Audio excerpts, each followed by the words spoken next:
નમસ્તે, કેમ છો બધાને? મારી ચેનલમાં તમારું સ્વાગત છે। આપણે આગળના વિડીયોમાં જોયેલું ભાઈ બહેનો કે જે આપણે મધુબાલા બ્લાઉઝ હોય તો એનું કેવી રીતના ફર્મો બનાવવો, બરાબર, પેપર કટિંગ કેમ કરવું તે મેં આગળના વિડીયોમાં બતાવેલું છે।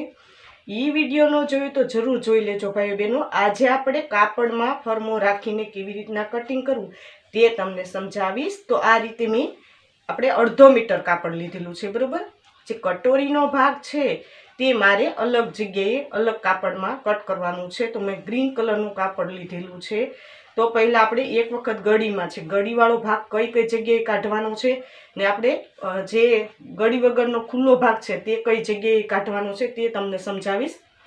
આપણે આ રીતે આગળનો ભાગ લીધો, તમે જોઈ શકો છો, આ રીતે રાખવાનો છે, જે ગળીવાળા ભાગે રાખવાનો છે ને આ રીતે આપણે રાખીને માર્કિંગ કરી લેવાનું છે। હું બતાવું ને તે રીતે, બરોબર।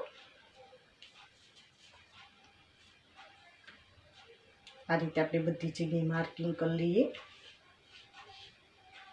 હવે આપણે સિલાઈમાં એડ કરેલું છે એટલા માટે આપણે કંઈ ફેરફાર કરવાનું નથી, બરોબર। આગળનો વિડીયો ભાઈ બહેનો ન જોયો હોય તો જરૂર જોઈ લેજો, તો વધારે ખ્યાલ આવશે કે કેવી રીતના તમારે એનું કટિંગ કરવું। તો આપણે ફરમા ઉપર રાખીને કેમ કટિંગ કરવું તે તમને સમજાવું છું। કાપડ ઉપર ડાયરેક્ટ આ રીતે ફરમો રાખી દેવાનું, જે આગળના ભાગનો આપણે ગળીવાળા ભાગે રાખવાનું છે, બરોબર। આ રીતે આપણે કઈ જગ્યાએ એડ નથી કરવાનું, કેમ કે આપણે જ્યારે કટિંગ કરેલું છે ત્યારે બધી જગ્યાએ આપણે કાપડને એડ કરીને કટિંગ કરેલું છે એટલા માટે, બરોબર। ફક્ત આપણે એ કાંઈ યોગ છે ત્યાં આપણે 1/2 ઇંચ ગોલાઈ આપવાની છે, બરોબર। આ રીતે આ ગોલાઈ વાળો ભાગ હોય છે એટલે આપણે ગોલાઈ આપી દીધી ને ફક્ત આપણે માર્કિંગ કરી લીધું, બરોબર। તમે જોઈ શકો છો એ બધી જગ્યાએ માર્કિંગ, ડાર્ક માર્કિંગ કરી લો એટલે તમને ખ્યાલ આવે। આ રીતે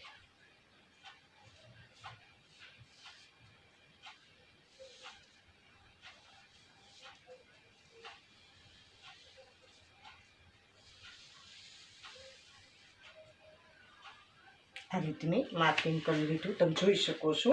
આ રીતે આપણો આગળનો ભાગ કમ્પ્લીટ થઈ ગયો છે।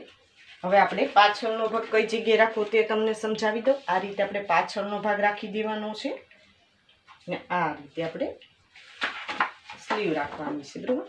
આ રીતે, બરોબર, તમે જોઈ શકો છો। આ રીતે આપણે સ્લીવ રાખી ને બધી જગ્યાએ માર્કિંગ કરી। આ રીતે રાખવાથી મારે 1/2 મીટર જ કાપડ છે એટલા માટે મેં આ રીતે ગોઠવું। તમારે જે રીતે કાપડ વધઘટ હોય તો એ રીતે તમારે એડજસ્ટ કરી લેવાનું, બરોબર। તો આ રીતે મારે બધા ભાગ આ રીતે નીકળે છે એટલે હું આ રીતે કટ કરું છું। તો આ રીતે આપણે રાખી દઈએ, માર્કિંગ કરી લઈએ। આપણે ગ્રીન કાપડ છે તેમાં આપણે આગળનો જે સાઈડ યોગ આવે તે સ્લીવ ને પાછળનો ભાગ એ આપણે ગ્રીન કાપડમાં કરવાનું છે। મારે રેડ કાપડ છે તેમાંથી આપણે કટોરીનો ભાગ અલગ કાઢવાનો। મધુબાલા બ્લાઉઝમાં બેનો આ રીતે તમે અલગ કરવાથી બહુ સુંદર લાગે છે, તો એ રીતે તમે જરૂર એની ટ્રાય કરજો। થોડું અલગ કાપડ લઈને તમે કટોરીનો ભાગ બનાવો તો બહુ સુંદર લાગે છે, બરોબર। તો એ રીતે તમે ટ્રાય કરજો। આ રીતે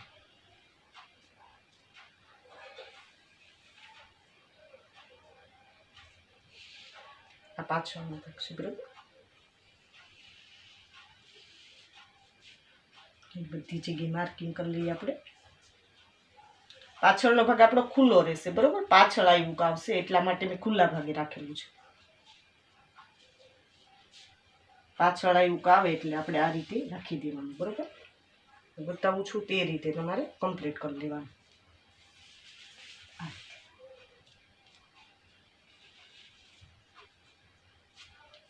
આ રીતે મેં બધી જગ્યાએ માર્કિંગ કરી લીધું, તમે જોઈ શકો છો।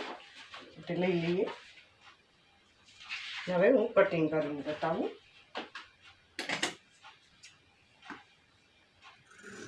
બહુ સુંદર લાગશે આપણું બ્લાઉઝ બનતા।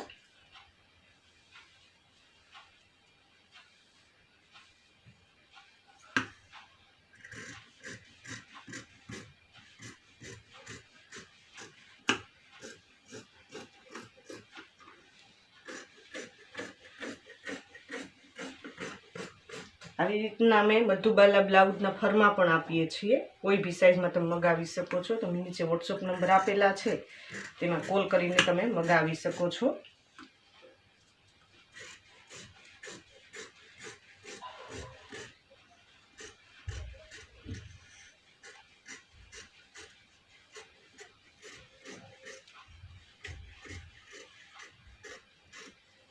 આ રીતે બનશે, બરોબર.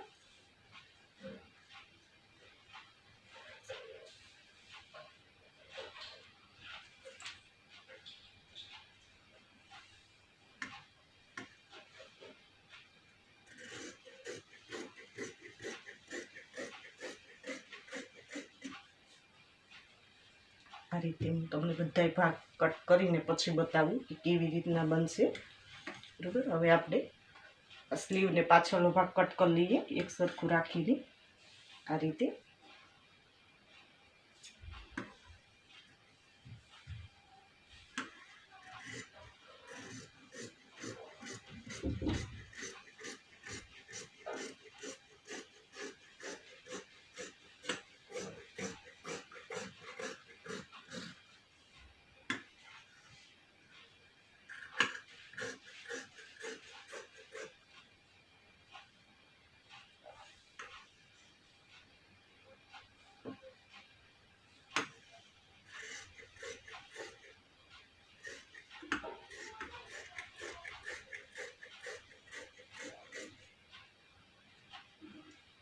સ્લીવમાં પણ આપણે નીચે પટ્ટી જે છે તે આપણે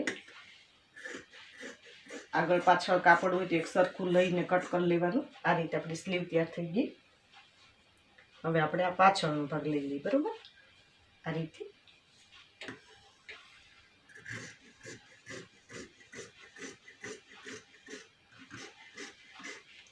તમારે અસ્તર આ રીતે જ કટ કરી લેવાનું. અસ્તરવાળું બનાવવું હોય તો તમે એ રીતે અસ્તરનું આપણે આ બધા પાર્ટ કટ કર્યા એ રીતે જ આપણે માપનું રાખીને આપણે કટિંગ કરી લેવાનું અસ્તરનું, બરોબર.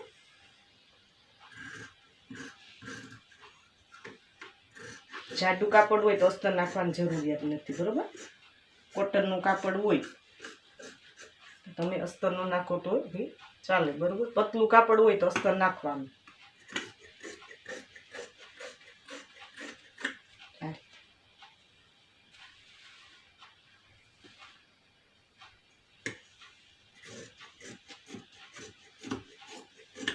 આ રીતે આપણો પાછળનો ભાગ થઈ ગયા કમ્પ્લીટ. તમે જોઈ શકો છો આ આપણો પાછળનો ભાગ છે, બરોબર. આ આપણે સ્લીવ બની ગઈ અને આ આપણે આગળનો યોગ આ રીતે બનશે. હું તમને બતાવું તે રીતે. આમાં આપણે કટોરી જોઈન્ટ કરવાની હોય છે.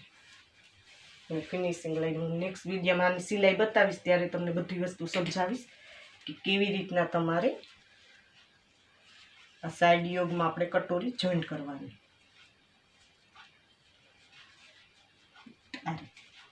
આ રીતે બનશે, બરોબર. તમે જોઈ શકો છો આમાં આપણે કટોરી જોઈન્ટ થશે બંને સાઈડ. હવે આપણે કટોરીનો ભાગ કઈ જગ્યાએથી લેવાનો છે તે તમને સમજાવી દઉં. હવે આપણે કટોરી માટે કાપડ લીધું, તમે જોઈ શકો છો આ રીતે બાંધણીનું જે આપણે લગડી પટ્ટાનો જે પટ્ટો આવે એવી રીતના મેં કાપડ લીધું છે ને આપણે આમાંથી કટોરી કટ કરવાની છે. તો કટોરી કેવી રીતના ગળીવાળો ભાગ છે ત્યાં આપણે આ રીતે કટોરી રાખી દેવાની, બરોબર. આ રીતે તમે આ રીતે બાંધણીનું કોઈ કાપડ હોય તે બી લઈ શકો છો. બહુ સુંદર લાગે એનાથી. થોડું અલગ રાખવાનું, બરોબર. જે તમારું આપણે કટોરીનો ભાગ છે એ આપણે અલગ રાખવાનો. આ ગળીવાળો ભાગ છે ત્યાંથી આપણે એના માપનું આ રીતે કાપડ કટ કરી લીધું, બરોબર. આ રીતે તમે જોઈ શકો છો. બતાવું તે રીતે તમારે કટોરીનો ભાગ આપણે કટ કરી લેવાનો.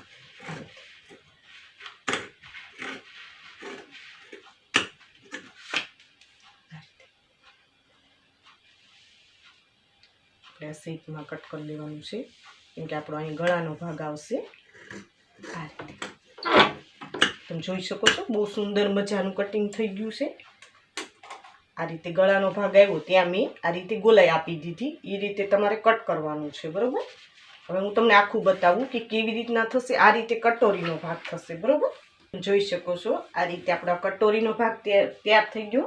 આ આપણો કટોરીનો આગળનો જે ગોલાઈ આવે તે ભાગ છે યોગવાળો, આ પાછળનો ભાગ છે ને આ આપણે સ્લીવ છે. બરાબર, તમે જોઈ શકો છો બહુ સુંદર મજાનું આપણે બધું કટિંગ થઈ ગયું છે. આ રીતે તમે કટિંગ કરી શકો છો. ફરમા ઉપર આપણે જે ફરમા ઉપર હોય તો તમારે કોઈ જાતનો ફેરફાર કરવાનો થશે નહીં.